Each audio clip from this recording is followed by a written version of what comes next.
Mungkin kita dengarkan dulu audionya, sudah terdengar atau belum ini? Nah, ini dia.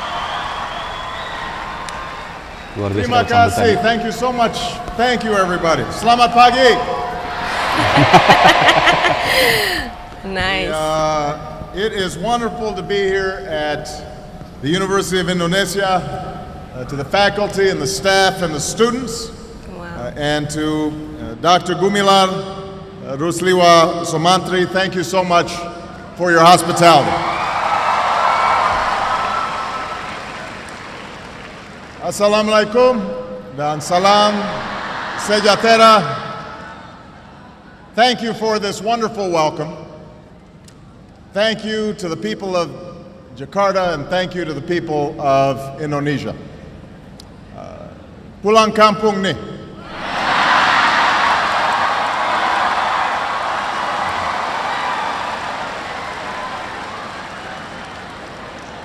I am so glad that I made it back to Indonesia and that Michelle was able to join me.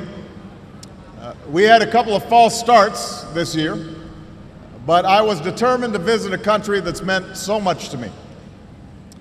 And unfortunately, this visit is too short, but I look forward to coming back a year from now when Indonesia hosts the East Asia Summit.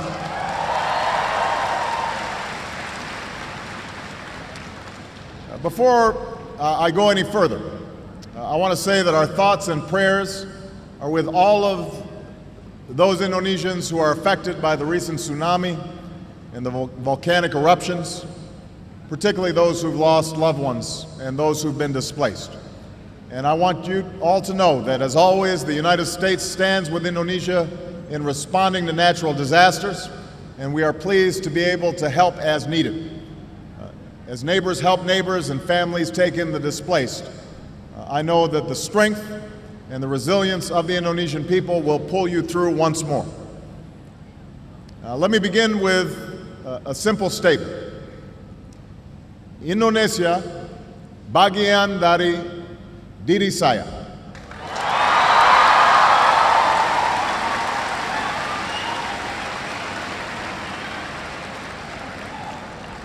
I first came to this country when my mother married an Indonesian named Lolo Sutoro.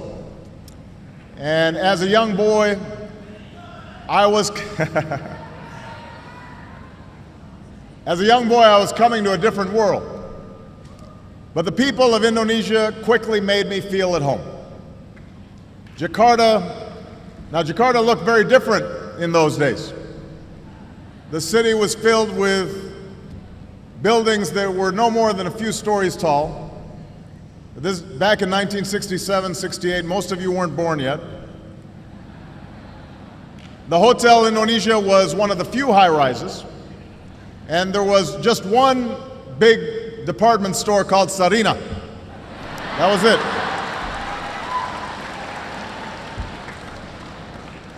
Becaks and Bemos, that's how you got around. They outnumbered automobiles in those days. And you didn't have all the big highways that you have today. Most of them gave way to unpaved roads and the kampongs. So we moved to Menteng Dalam, where, hey, some folks from Menteng Dalam right here. And we lived in a small house. We had a mango tree out front.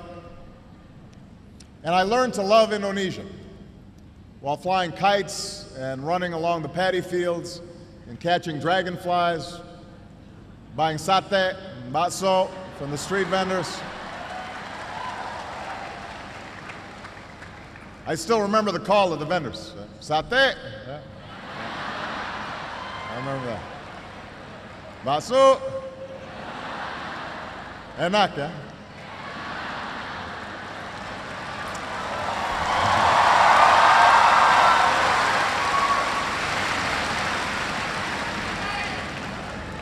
But most of all, I remember the people. The old men and women who welcomed us with smiles, and the children who made a foreign child feel like a neighbor and a friend, and the teachers who helped me learn about this country. Because Indonesia is made up of thousands of islands and hundreds of languages and people from scores of regions and ethnic groups. My time here helped me appreciate the common humanity of all people.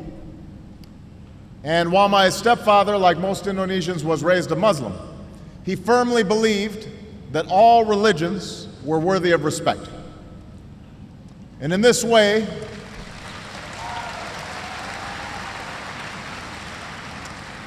he reflected the spirit of religious tolerance that is enshrined in Indonesia's constitution and that remains one of this country's defining and inspiring characteristics.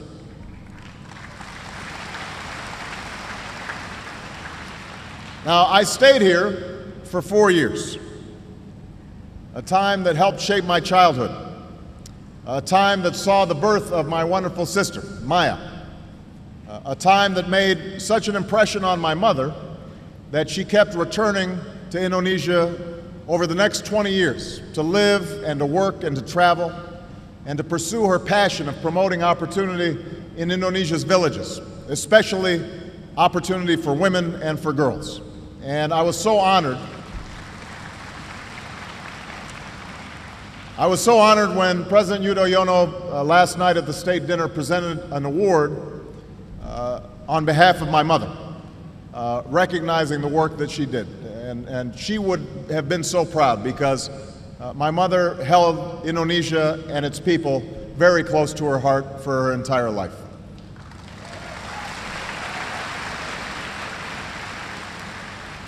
Now, so much has changed in the 4 decades since I boarded a plane to move back to Hawaii.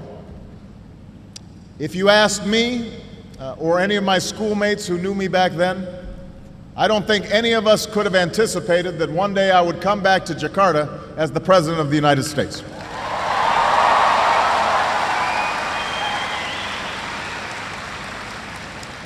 And few could have anticipated the remarkable story of Indonesia over these last 4 decades.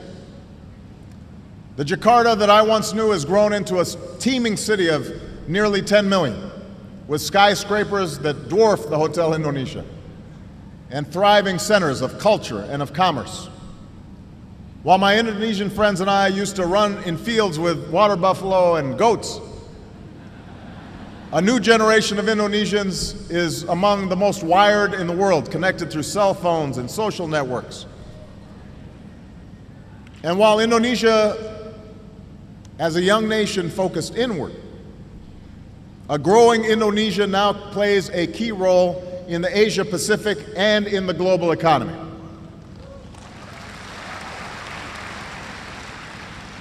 Now, this change also extends to politics. When my stepfather was a boy, he watched his own father and older brother leave home to fight and die in the struggle for Indonesian independence. And I'm happy to be here on Heroes Day to honor the memory of so many Indonesians who have sacrificed on behalf of this great country.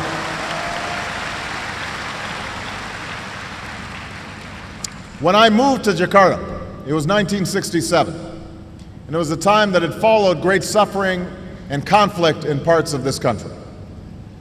And even though my stepfather had served in the army, the violence and killing during that time of political upheaval was largely unknown to me because it was unspoken by my Indonesian family and friends.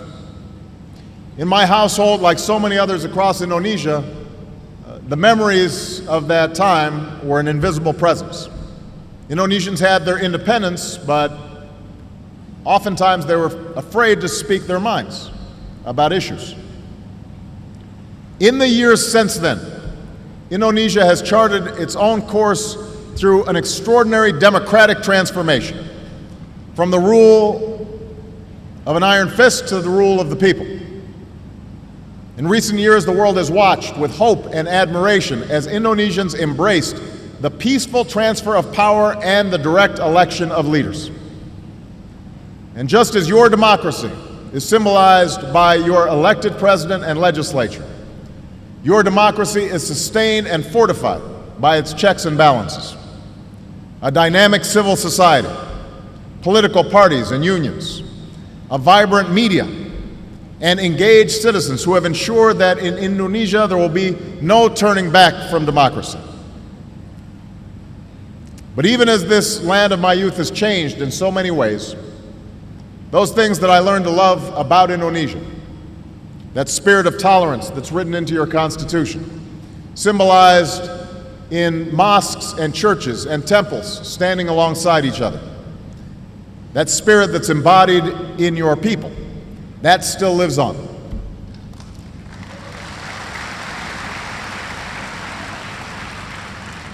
Bhinneka Tunggal Ika, unity in diversity.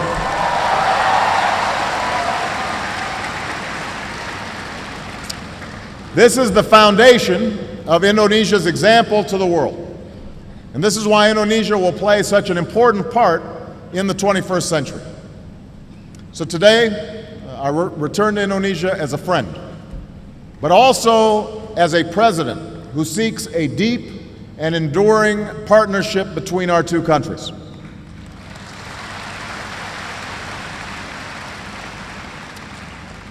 Because as vast and diverse countries, as neighbors on either side of the Pacific, and above all as democracies, the United States and Indonesia are bound together by shared interests and shared values.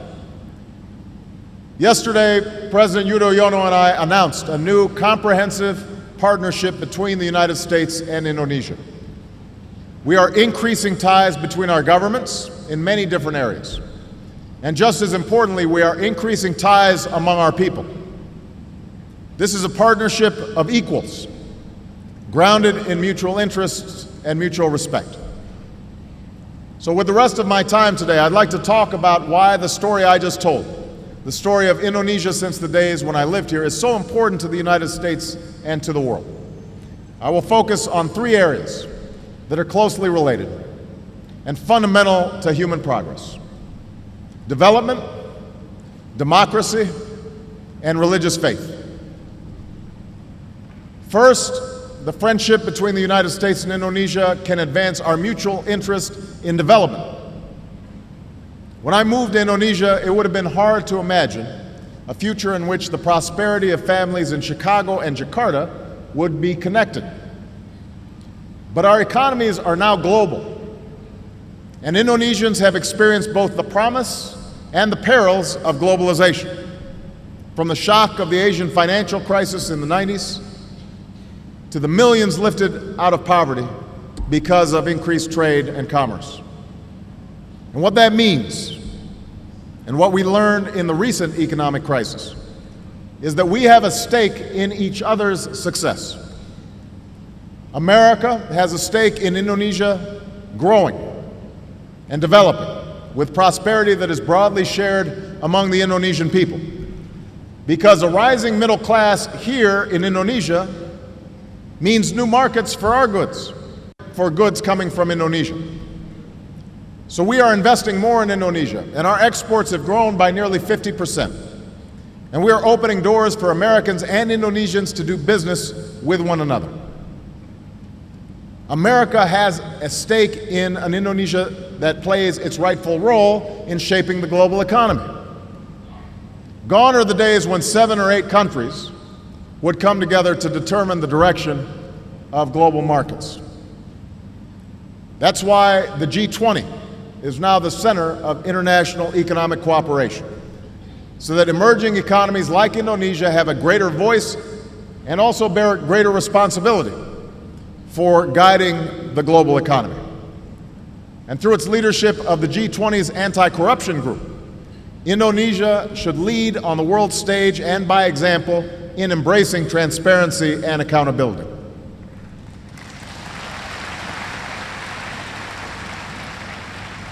America has a stake in an Indonesia that pursues sustainable development, because the way we grow will determine the quality of our lives and the health of our planet.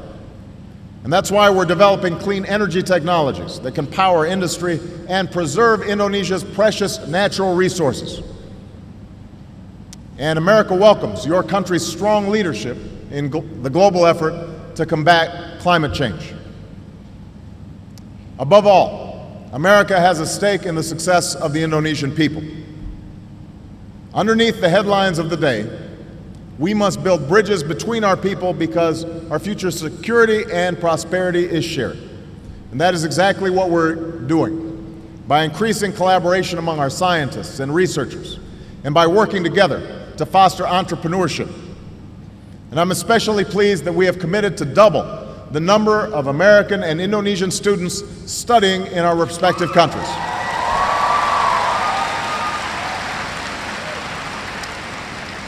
We want more Indonesian students in American schools, and we want more American students to come study in this country.